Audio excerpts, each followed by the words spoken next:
How you doing? This is Christian from Northeast 360, bringing you once again to the table, where we're going to talk about EDC. I got a bunch of requests on EDC because of my previous bailout bag videos, which I will leave links to.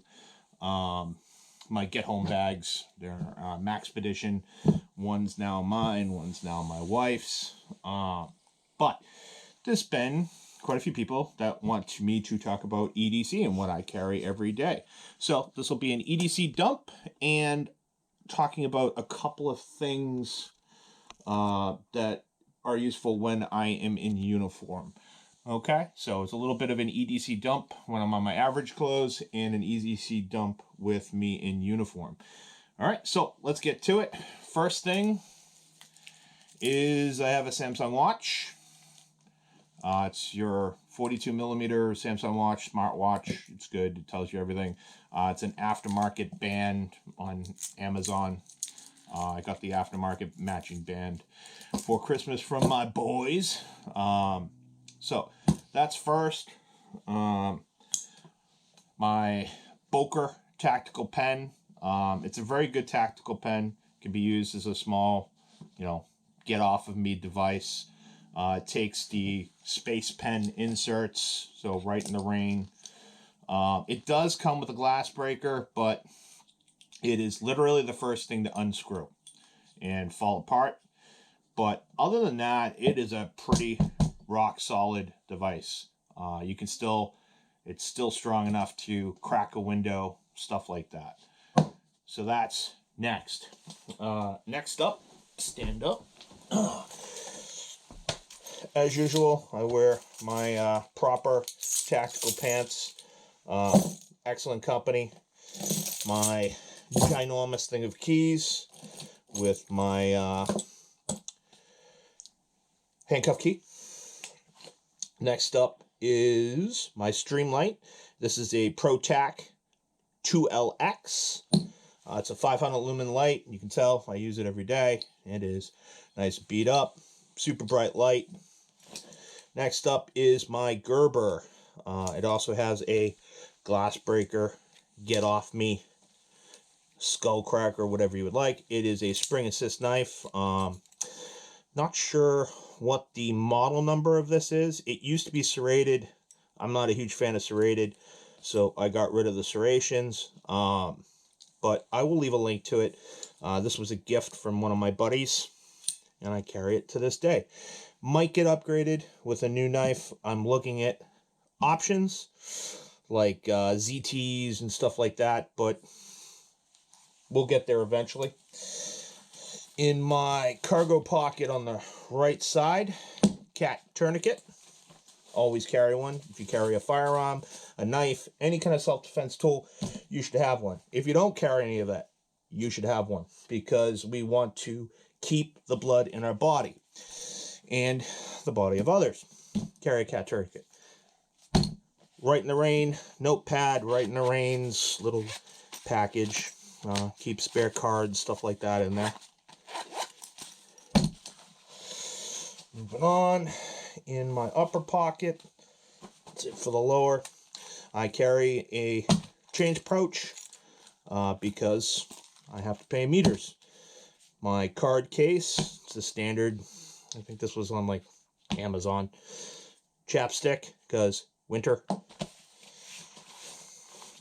Bic lighter, because stuff always needs to get lit on fire at some point, especially if you're surviving. In my left pocket, I keep a Thyme battery holder for weapons light batteries, my regular Pursuit light batteries, stuff like that. Cell phone, Galaxy Note 9. Pretty simple. It's good. I like the pen, stylus. One day we will upgrade on that. A cord for my body cam and a cord to it.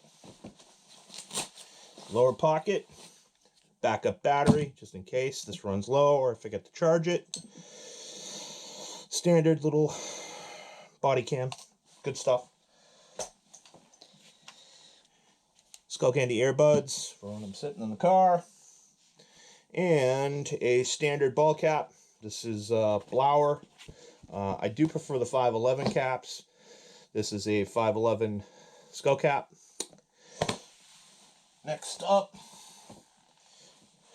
back pocket, Blackhawk gloves. These are Kevlar lined. Good stuff, good for search, rescue, pull somebody out of a car if necessary. Wallet, big fat regular wallet. One day we'll get smaller ones.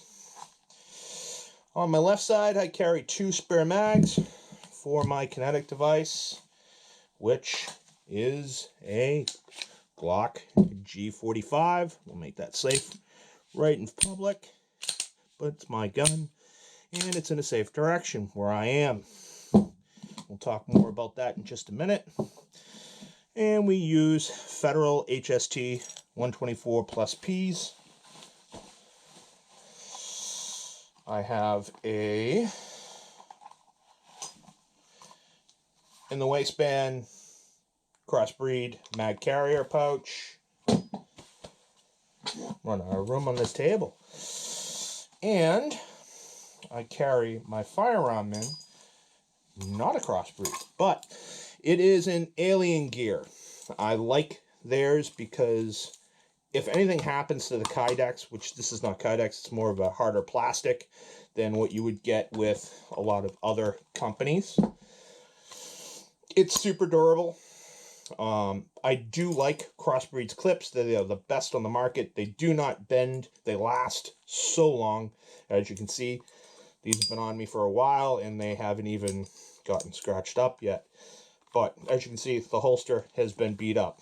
Now, they do not make an optic cut for my optic yet, so I did have to cut this away, form it, shape it a little bit just to clear my optic, but they do have them for my illumination, which is a Streamlight TRL HL weapons light. So, the reason why I still go with Alien Gear instead of getting a crossbreed, to be perfectly honest, I would have to buy 2 crossbreeds. Because if one breaks, I have to send it back. If I don't have a second one, I need to buy a different holster, carry it a different way. This, all I have to do is buy the shells. They're like 20 bucks right from their website. If my backing gets messed up, I can buy a backing. It's like 20 bucks on their website, right? And they guarantee them forever. So with that, that's why I buy a holster from them and I buy an extra cover so that I can always carry it, because I carry concealed most of the time. All right, so sit back down. I'm wearing Keen hiking boots, proper tactical shirt, and under that, my badge. I'm going to cover up my badge number, but my badge. So, this is everything that I carry every single day. Couple of items get minused out, like my notepad, my charger. That's about it when I am not working. But essentially, I carry all this stuff all the time. A little bit about the firearm. This is a Glock 45. It's in 9x19. It is essentially a Glock 17 lower with a Glock 19 upper. I like the full-size grip because I have big hands. Streamlight TRL HL. This specific light I've had for, I'm going to go on almost 5 years. You can see the wear and tear. It's been on several different guns. Rock solid. Always works. It's got the giggle. It's got everything you want, right? And up until recently, it's been pretty affordable to get this. The reason why I didn't do a TR7 is because I want it as a standoff device. Semi-automatic. If I push up against anything, my gun, as you can see, clear and safe. Never point the firearm at anything you don't want to destroy, but For this purpose, it's a standoff device. I can plow away with this firearm.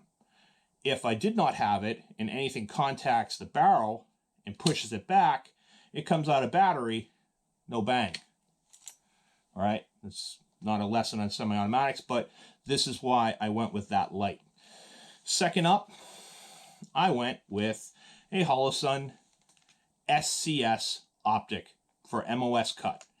The reason why I went with that is I don't have to have aftermarket suppressor height sights to still use my iron sights. Now, for iron sights on this firearm, I have a Merglo tritium front, blacked out rear, high vis front optic. The SCS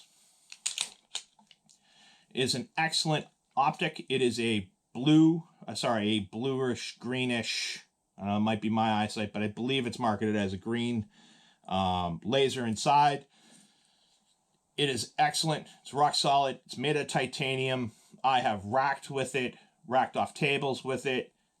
It's relatively new still, but it'll be all right. It never needs a battery. Has solar, built-in battery. I've had this locked away overnight, carry all day. It's never been in light other than really here in the range, and it still holds its charge. Excellent firearm. No other modifications to this outside of adding the lights, adding the night sights, and adding the optic. For me, anything I carry, I don't modify. If you modify a firearm, it is usually the first things that go wrong is the modifications when you need it in a self-defense situation or if you're on the job.